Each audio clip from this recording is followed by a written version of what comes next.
Whatever your marketing strategy or business plan, you must put the consumer first. With the help of digital marketing, you can tailor each campaign, communication, and service to your target demographic as closely as possible. However, to get the most out of your efforts, genuinely get to know your customers and make long-term plans. Making thorough marketing personas is the first step in this approach, which is then followed by precisely mapping out the client journey. This crucial action should be made as soon as possible in the course of your business planning to ensure that your marketing message reaches the intended target and strengthens your brand's presence.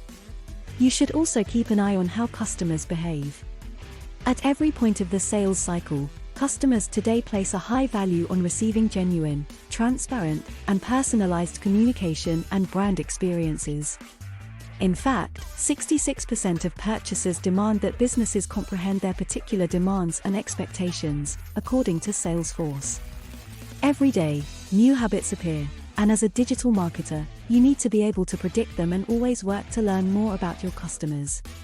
You must gather pertinent client information, use it to create personalized content, and enhance the messaging of your entire brand if you want to be effective at it.